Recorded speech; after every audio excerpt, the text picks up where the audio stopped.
Bonjour à tous les présents et les présentes. Donc je décide de ne pas vous entraîner de migraine, parce que mon propos est un petit peu différent. Je ne suis pas là pour vous présenter une nouvelle technique ou un nouveau traitement. Je vais essayer de vous faire entendre, vous comprendre, vous éclairer sur le positionnement, en tout cas, et la réflexion et les difficultés du médecin traitant, de votre médecin concernant, et des médecins généralistes, en leur globalité. Donc, on va peut-être prendre des choses plus simples pour commencer, parce que parler de la douleur, c'est une chose, peut-être que vous avez vu déjà beaucoup de choses, mais la douleur, ça met du temps à avoir simplement une définition. Déjà, je veux voir que la douleur a une définition qui remonte peut-être un petit peu en date, parce que 87, c'est déjà un peu loin, mais c'est pas si loin que ça. La médecine existante étant bien plus antérieure à ça. Et faire le consensus autour d'une définition n'a pas été forcément simple. Et il a fallu donc avancer là pour définir la douleur comme une expérience, donc vous voyez, quelque chose qui se vit, une expérience sensorielle du sens et émotionnelle. Donc il y a un retentissement direct, une relation directe entre ce qu'on ressent, à la fois physiquement et psychiquement. Et c'est un ressenti, une expérience bien sûr désagréable, qui peut être associée à une lésion, qui est réelle, ou potentielle. Elle peut être aussi décrite comme telle, sans qu'il y ait une lésion. Donc là, les choses deviennent un petit peu compliquées. Et la douleur est toujours subjective. C'est pas une sensation ressentie. Vous voyez, on revient sur le fait de ressentir les choses dans une ou des parties du corps, toujours désagréable, on revient sur le côté d'une qualification désagréable, et de se mettre une expérience émotionnelle. On voit bien là tous les champs que la douleur impacte. Pour vous donner un exemple que je donnais tout à l'heure, au moment de l'arrivée du café, si je vous passais aujourd'hui une image, une douleur que vous avez vécue, ça rallumerait dans votre cerveau tout ce que vous avez vécu, et vous auriez déjà une perception induite par l'image de la douleur. Et puis, bien sûr, les définitions, c'est ce qui pourrait changer ou évoluer, ou en tout cas réactualiser, ce qui a été fait par l'Association internationale de la douleur en 2018. Et là, on est déjà beaucoup plus près. Bien sûr, ils ont repris les grandes lignes et les termes de la définition de 87. Donc, c'est une expérience sensorielle, émotionnelle, désagréable, associée à des lésions tissulaires et potentielles, ou décrite dans ces termes. Donc, on a repris peut-être la partie première de la définition, mais on a précisé des choses, parce que ce n'était pas suffisant. Et donc, bien sûr, c'est une expérience personnelle, donc là, du coup, on parle de l'individualité, de la singularité de chacun, qui est influencée par des données divers, par des facteurs biologiques, psychologiques, sociaux. Et là, on élargit le champ en dehors même de la personne dans son intégrité, de toutes les influences extérieures. Douleur et perception sont des phénomènes différents. Percevoir la douleur dans un système, on va dire, de transmission, de neurotransmission, que ce soit les récepteurs périphériques, plus internes, les conducteurs que sont les nerfs, et voir l'analyse que peut en faire le cerveau dans ses aires associatives, et bien sûr, c'est différent de, on va dire quelque part, la douleur en tant que telle. La douleur a un champ bien plus large et bien plus grand. C'est ce qui pose la complexité et la difficulté de sa prise en charge. Donc ce n'est pas seulement une activité d'un système, on va dire, pour faire simple et entre guillemets, électrique. Et à travers leurs expériences de vie, les individus apprennent le concept de la douleur. Chacun d'entre nous a appris la douleur. Et chacun d'entre nous a appris différemment le principe de la douleur. Le concept, je veux dire. Le rapport d'une personne à l'extérieur de la douleur doit être respecté. Bien sûr, à partir du moment où quelqu'un exprime de la douleur, on doit l'écouter, l'entendre, ne pas douter de ce qu'il nous exprime, ou de ce qu'elle exprime, et de toute façon, la croire pour faire ça. Le rapport d'une personne à une expérience, je viens de le dire, excusez-moi, dans son rôle d'adaptation, elle doit avoir des effets négatifs, la douleur, elle peut avoir des effets négatifs sur le fonctionnement mal, peut-être que si on a une jambe, on va peut-être boiter, peut-être plus pouvoir monter les marches, peut-être plus bien marcher. Donc notre champ de déplacement est limité et le handicap, dont on a parlé précédemment dans la matinée, peut être déjà. Et puis sur le bien-être social, la répercussion de la douleur en termes de handicap, qui va faire que le bien-être social va être changé. Peut-être que notre vie et les choix de ce qu'on veut faire, de nos déplacements, peut être totalement modifiés. Et psychologique, parce qu'évidemment, on se sent peut-être inhumé et il y a un retentissement clairement psychologique. La description verbale est un des nombreux comportements permettant d'exprimer la douleur. L'incapacité à communiquer n'exclut pas la possibilité qu'un être humain ou un animal éprouve de la douleur. Là, on rentre dans le champ de toutes ces personnes qui auraient des difficultés d'expression, même dans l'échange verbal, ça devient difficile. Peut-être même des gens comportementales, des gens qui ont des lésions cérébrales sévères, n'ont peut-être même pas la possibilité de répondre en fermant les yeux ou en bougeant un petit bout de doigt. Vous imaginez toutes les difficultés. Vous voyez, le champ de la douleur, et pour tous ces êtres vivants, on va dire, c'est beaucoup élargi dans cette définition de l'unité. Alors, si on en vient à ce champ de la douleur qui, comme vous l'avez entendu déjà précédemment, est probablement le champ d'une nouvelle médecine. Parce que la douleur, je vais vous l'exprimer peut-être après, c'est quelque chose de très global, de très large dans son champ, et je vous l'expliquerai. Et c'est seulement dans les années 96 que les organes de formation, universitaires, se sont un petit peu positionnés, en tout cas, pour permettre des formations plus spécialisées, qui s'attaquaient au problème de la prise en charge et en tout cas de la compréhension de la douleur. Parce qu'avant de prendre en charge la douleur, il faut comprendre ce qui se passe. Et donc, il y a des diplômes universitaires de douleur. En France, les premiers textes, alors ça c'est dans le monde peut-être plus politique, sont écrits. Quelque chose, c'est la loi de Neuilly de 1995, et le premier plan gouvernemental de Kouchner, donc le plan Kouchner de 1992, bien sûr, il y a d'autres plans, particulièrement qui ont aussi pris en compte la douleur, qui se sont souvent rattachés aux problématiques aussi de cancer, puisqu'on sait bien qu'en cancer, malheureusement, il y a aussi beaucoup d'expressions de douleur. Alors la douleur chronique. Vous avez entendu des définitions, plutôt la douleur aiguë. Et bien la douleur chronique, c'est quand même de la douleur aiguë, avec quelque chose qui ne descend peut-être pas en dessous d'une certaine valeur, il reste de la douleur, et ça peut être effectivement un symptôme. Mais ça peut être aussi une maladie. Et c'est peut-être aussi un facteur de risque. Et des fois, c'est des gros à la fois. Alors, je vais faire un exemple, pour en prendre d'autres, la neuropathie diabétique douloureuse. Les gens qui vont avoir des douleurs, par exemple, dans les jambes, et qui sont liées effectivement à une problématique d'évolution du diabète, et qui est aussi un facteur de risque, parce qu'ils peuvent aussi avoir des blessures, parce qu'ils ne perçoivent pas la douleur comme vous et moi, peut-être, ou en tout cas plus suffisamment, pour repérer qu'ils aient des blessures, qui peut compliquer toute la problématique de la prise en compte du diabète, et le docteur Guillaume ici présent ne me contredirez pas. Alors on explique bien. Les douleurs, c'est un motif très fréquent. En gros, il a été évalué dans des études entre 40 et 60% des consultations de médecine générale. Et surtout dans ces domaines, voilà, je ne sais pas tous décliner, mais les premiers, qui sont les premiers, c'est souvent les douleurs de rachis, les douleurs des membres, les céphalées, on a parlé justement précédemment, mes collègues, des migraines, mais pas seulement, d'autres formes de céphalées. Et puis les douleurs viscérales. Et le médecin traitant face à tout ça, bien pour lui, la douleur chronique, c'est pas quelque chose auquel il est vraiment formé. Parce que dans le cursus médical de formation des médecins, il n'y a pas tant de temps dévolu à l'apprentissage de la douleur et de la prise en charge de la douleur, qu'elle soit aiguë ou particulièrement plus chronique.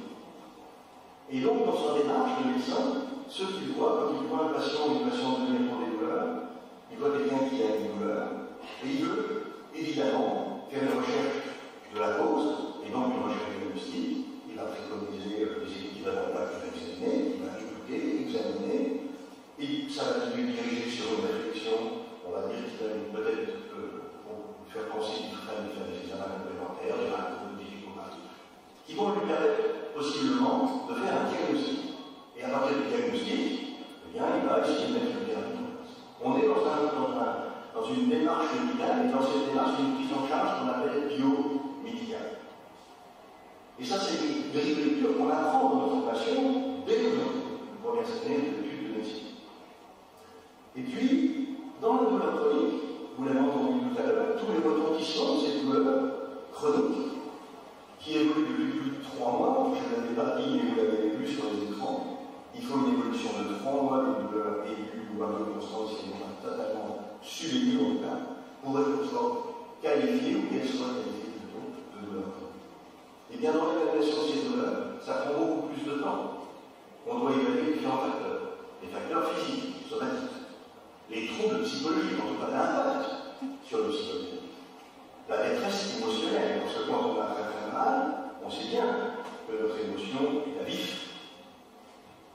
Les représentations et les croyances, parce qu'on a tous aussi des représentations sur les douleurs, voilà, les croyances qu'on peut avoir sur pourquoi elles existent. Les degrés de limitation fonctionnelle, on en a parlé, si on a des douleurs, on va vite s'adapter en limitant nos déplacements, nos relations avec les autres, parce que voilà, la migraine fait qu'on va s'isoler, etc., etc.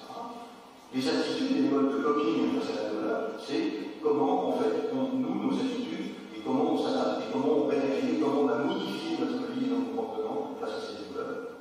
Et puis quand même une grande question aussi, c'est quelles sont les attentes du malade, de la patiente ou du patient.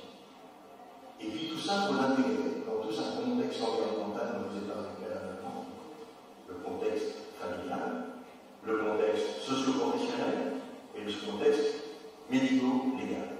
Parce qu'on sait tous que des fois, ça peut lier à un accident, notamment avec gens, accident de travail, ou des fois, effectivement, il y a réparation, et ça pose aussi, tant qu'on n'a pas, on va dire, avancé dans cette réparation médico-légale, on peut difficilement avancer sur le champ de l'amélioration, en tout cas de réduction du niveau de chronique. Vous avez entendu tout à l'heure, vous avez d'ailleurs posé la question, le chirurgien. Le chirurgien, dans son raisonnement et dans sa façon de travailler, voit un patient qui a des difficultés, on va dire, squelettiques, musculo-squelettiques. Son raisonnement, lui, ça va être d'améliorer la fonctionnalité. Il va raisonner en améliorant la fonctionnalité. Si vous avez une arthrose du genou très élevée, possiblement une prothèse, possiblement ça se passe bien, la rééducation se fait, parce qu'on peut imaginer des antidouleurs, tout ça, tout est fait dans le bon ordre, tel que, on va dire aujourd'hui, la médecine pratique. Et puis, dans l'objectif que vous puissiez marcher plus, peut-être pas aussi bien qu'avant, peut-être pas totalement comme avant, vous n'allez peut-être pas devenir le moment, mais peut-être que vous allez retrouver beaucoup de capacités motrices, faire du vélo, j'en passe à bien, mais de fait, vous allez pouvoir améliorer votre fonctionnalité. Mais la chirurgie, peut-être, pas dans toutes les fois, ne va pas améliorer, en tout cas, totalement et significativement, le niveau de votre vécu douloureux, et donc de votre douleur chronique. Et donc ça, c'est des choses qu'il faut aussi intégrer, qui ne sont pas simples à comprendre, et quand on fait, et qu'on travaille dans le centre d'études de traitement de la douleur, eh bien, on va travailler autour, effectivement, de faire réduire la douleur. La faire disparaître, c'est un objectif pour tous, en tout cas pour tous les survivants, mais ce n'est pas toujours réalisé, voire réalisable. Alors, le médecin de la douleur, on va dire le médecin qui a une formation, ou en tout cas, peut-être une spécialité qui sera reconnue demain, puisque la médecine, en tout cas, les centres d'études de douleur, les médecins qui travaillent, ne sont pas considérés aujourd'hui comme des spécialistes. Ils ont des formations spécialisées, oui, mais ce n'est pas encore une vraie spécialité, dommage. Ça mérite d'être fait, je pense, si on veut attirer le jeune médecin dans cette spécialité de la médecine douleur. Donc, l'approche, elle est au moins de 3 dimensions. Bio, bien sûr, on a parlé de biomédical, de biologie, du fonctionnement biophysique, de la physiologie, bien sûr, du psychologique, on en a parlé juste avant, et du social, dans tout l'environnement dont on a parlé. Et donc, cette façon de travailler, cette approche de la patient va explorer d'autres champs, et du coup, on va s'appuyer sur notre savoir scientifique, celui de nos connaissances, qui est indispensable, c'est la médicale, c'est cela. Et aussi des spécialités, parce qu'effectivement, les neurologues sont confrontés de leur chronique, les rhumatologues sont confrontés de leur chronique, et toutes les spécialités sont concernées. Les diabétologues, tout le monde est concerné dans la spécialité. Du contexte psychologique, et là, peut-être que là, pour le médecin spécialiste, comme le médecin généraliste, même pour le médecin spécialisé en douleur, il n'est pas spécialiste toujours en psychologie, et donc,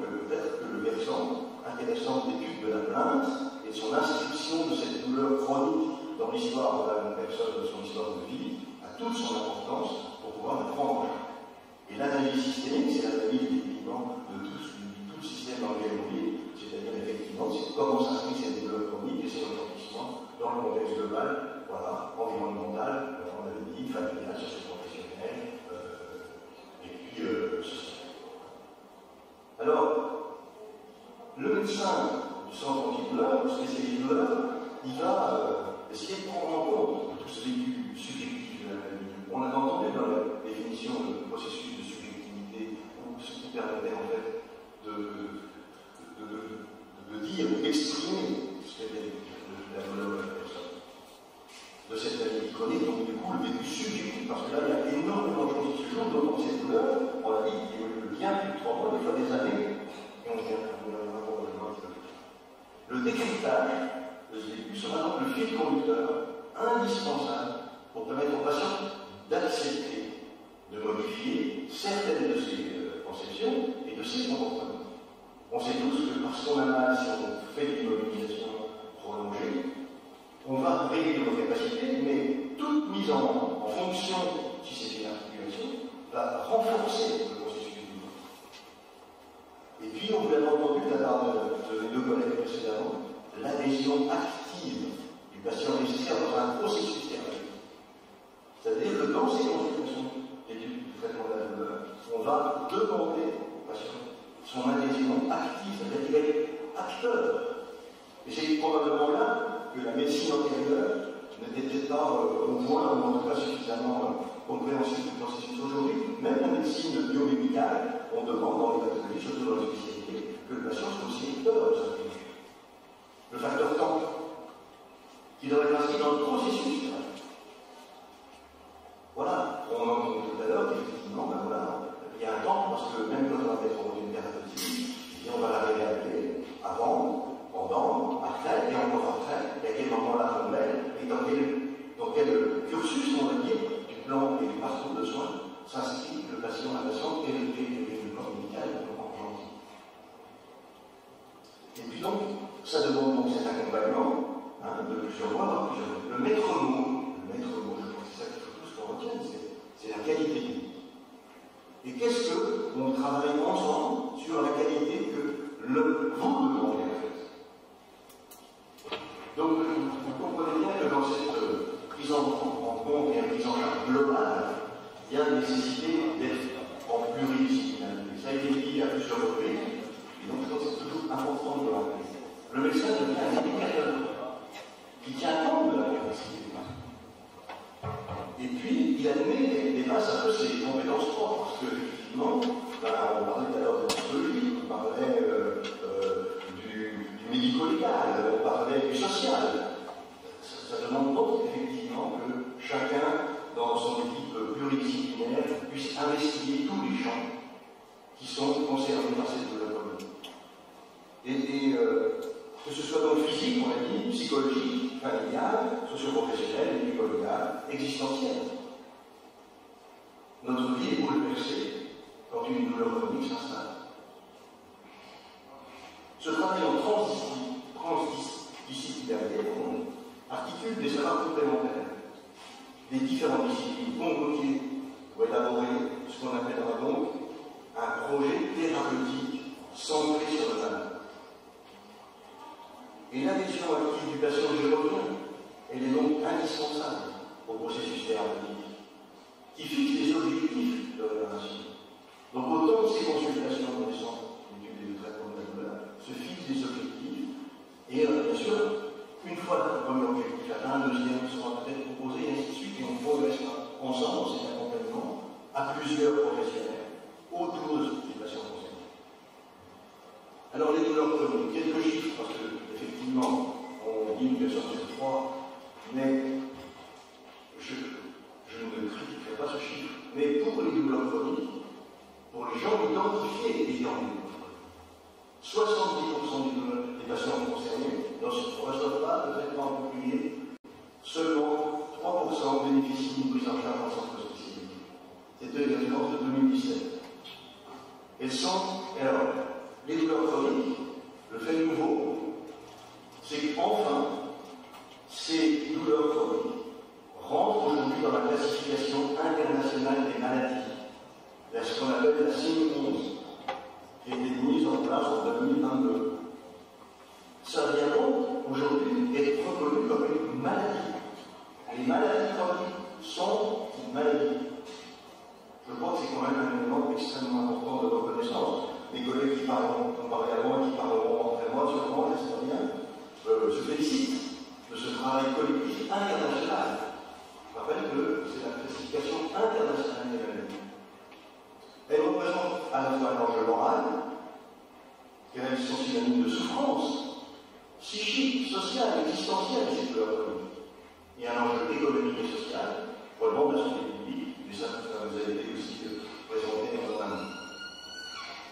Alors, les grands cadres, ce qu'on voit le plus souvent, c'est les douleurs ostéo-articulaires agiles. Alors, bien sûr, la rhumatologie est convoquée en première intention, et les patients et les gens vont en consultation avec le rhumatologue. Il n'y a pas que les médecins généralistes qui sont confrontés, fort heureusement. Donc, les douleurs d'arthrose, on l'a entendu tout à l'heure, les douleurs lombaires, on l'a entendu aussi tout à l'heure, les douleurs, les rhumatismes, les maladies inflammatoires, les polyarthrites, etc. Et puis les douleurs de fibromyalgie, là aussi, on l'a évoqué tout à l'heure, les douleurs neurologiques, bien sûr, les neurologues, avec les origines centrales, donc ça touche plutôt effectivement et l'axe médulaire, donc des accidents vasculaires cérébraux. On sait qu'à distance d'un accident vasculaire cérébral, on peut avoir des douleurs neuropathiques à distance, des fois quelques mois plus tard. La sclérose en plaques, ça a été exprimé à vous. Les traumatismes médulaires. Et aussi, dans des membres frontaux, donc quelqu'un qui a eu une amputation peut avoir des douleurs, alors que le membre est plus d'accord. L'origine périphérique, les radiculalités, les traumatismes, tout ce qui est compressif, les réactions discales, les sciatalgies, les pleuralgies, mais tout ce qui compte, on a entendu tout à l'heure le syndrome d'Alzheimer. Les origines infectieuses. L'infection génère aussi des douleurs, et aussi des douleurs chroniques. Alors, je rappellerai le sida, le zona, je crois qu'on en a parlé aussi, la maladie de Lyme, mais il y en a d'autres. Bien sûr, les origines métaboliques. Alors, vous m'avez entendu parler de la physiologie du diabète, mais il y a aussi l'insuffisance rénale chronique. Il y a aussi l'alcoolisme, et encore d'autres.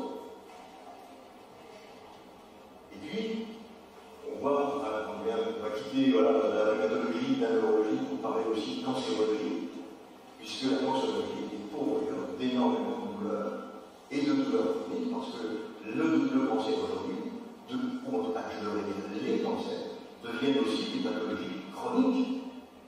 On a des traitements qui permettent d'avoir des stabilisations, des améliorations, des stabilisations, des rémissions, mais avec des fois de douleurs induites par les traitements, mais par la maladie elle-même, par les chirurgies, par la radiothérapie, par les chimiothérapies, par l'immunothérapie, par l'hormonothérapie, qui vont être pourvoyeuses de douleurs, d'apparitions de douleurs qui peuvent se produire. Et donc, on se considère qu'en France, on a 400 000 nouveaux cas de cancer par an. Responsable, bien sûr, de l'amélioration de vie, de la qualité de la vie. La prévalence à tous les stades de la maladie, la douleur peut apparaître à tous les moments. Et dans l'étude de l'Institut international de la douleur sur le cancer, de 2010, 53% des patients se plaignaient de douleurs et 5,3% d'entre eux ont eu des douleurs non contrôlées. Quand même encore beaucoup.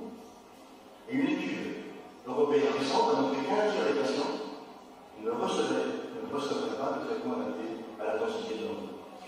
Vous voyez, moi qui suis peut-être un peu plus dans le domaine du soin maladie, on a encore des travail tous les médecins au travail. Ce n'est pas toujours simple. Et tous les patients ne se plaignent pas toujours dans l'intensité et dans ce qu'ils pourraient transmettre, parce qu'ils sont des fois polarisés sur le traitement de leur maladie et la douleur passe après, alors qu'elle est concomitante et des fois elle devrait presque passer avant.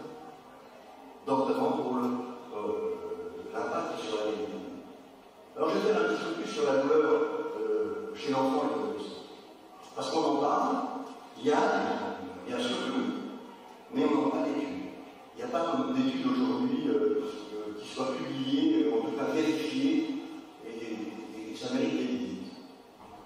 En gros, sur 20 millions d'enfants en France, 15 à 20% auraient des douleurs chroniques et seraient seulement pris en compte dans l'environnement familial. 2 à 4% des enfants auraient des douleurs chroniques sévères avec un impact important, ce qui représente 300 000 enfants en France. C'est quand même très important. Ça a été resignifié par le dernier congrès de la SFTD, donc la Société française d'études et du traitement de la douleur récemment.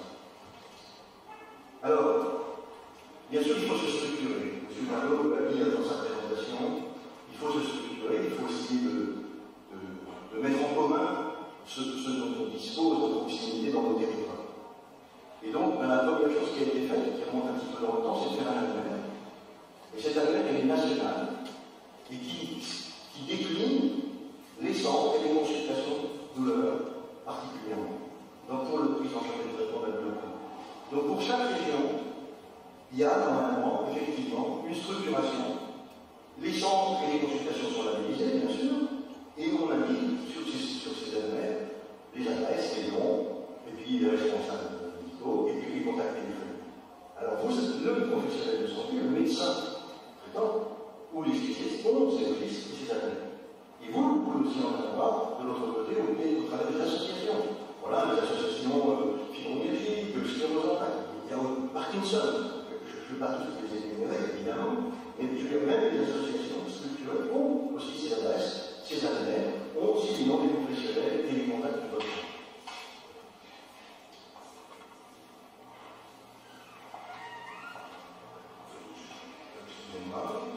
Alors, si on voulait, on va dire, faire rentrer tout ça dans un petit cadre plus court, les douleurs chroniques, toute douleur doit faire l'objet d'un diagnostic. Rechercher la cause est une préoccupation médicale quotidienne. C'est pourquoi le médecin traitant a son rôle primordial. Et bien sûr, vous avez entendu tout à l'heure avec mes collègues que le médecin traitant reste encore le chef d'orchestre, quelque part, parce que vous allez en centre, vous avez une consultation, vous avez une hospitalisation de jour, peut-être quelques jours d'hospitalisation, et le suivi avant votre nouvelle reconvocation vers le centre, c'est votre médecin traitant. Et vos professionnels de santé, parce que le kiné est convoqué, parce que le psychologue est convoqué, parce que le professeur est convoqué. Vous voyez ce que je veux dire? Donc il y a une prise en charge pluriprofessionnelle, mais qui est même en dehors du centre.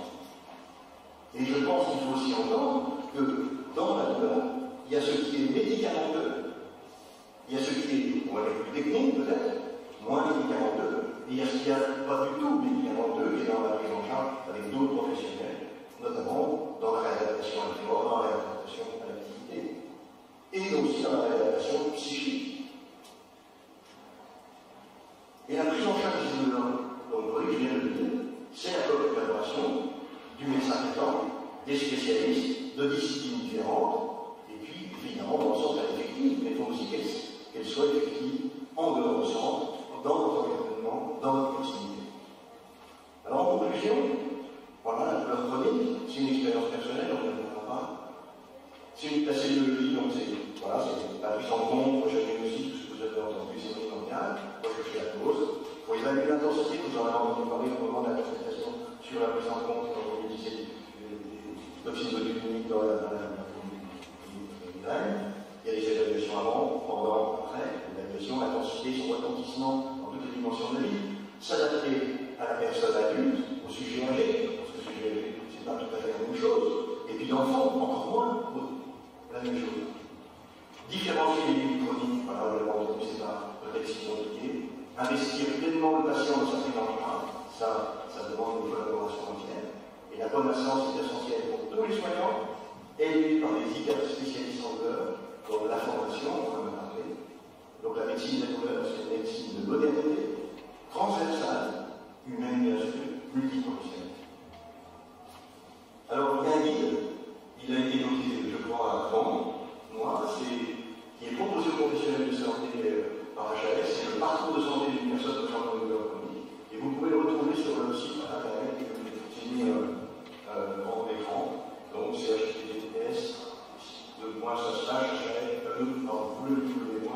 HAS-6-santé.fr. Voilà mon... Madame la Ministre, oui, un petit mot. Voilà, vous avez entendu que j'ai parlé beaucoup de la douleur chronique. Bien sûr, mon domaine étant plutôt les soins palliatifs, j'ai fait une formation de douleur à Paris. J'ai été invité et reçu par le professeur Thérault, qui est le président de la CFD française. Et j'ai beaucoup appris à ses côtés. Je pense qu'on a encore beaucoup de travail. Mais dans ce que je fais au quotidien, bien sûr, je suis interrogé, ou en tout cas, on me demande, particulièrement les médecins, bien sûr, les médecins traitants, mais pas seulement, pour effectivement aider à la prise en charge de la douleur. Et souvent, on va dire ce qui échappe, en tout cas en cas de douleur, c'est parce qu'on n'est plus dans la douleur aiguë, la douleur elle se chronicite, et que la douleur, elle n'est jamais unifactorielle. Et il y a plusieurs composantes de la douleur. Et vous avez entendu des processus, des composantes neuropathiques. C'est quelque chose d'assez nouveau, et le professeur Attal a beaucoup travaillé avec les équipes de Limoges, ça vous avez dit, mais je pense que c'est vraiment une dimension de jeu, qu'on ne peut pas méconnaître ici. Mais la douleur, le processus, on va dire des récepteurs et des nerfs qui transmettent, c'est la nociception, mais il y a aussi ces douleurs neuropathiques qui posent beaucoup de problèmes et pour lesquels on a des nouveaux traitements, des nouvelles techniques, et qu'on fait bien des programmes. Il reste encore des choses à faire, on est loin de tout savoir. Mais il faut se former, il faut apprendre, il y a toujours des nouveautés, et c'est vraiment une discipline très intéressante, et c'est pas mes deux collègues d'avant qui m'y répondent. Merci pour votre attention. Merci beaucoup.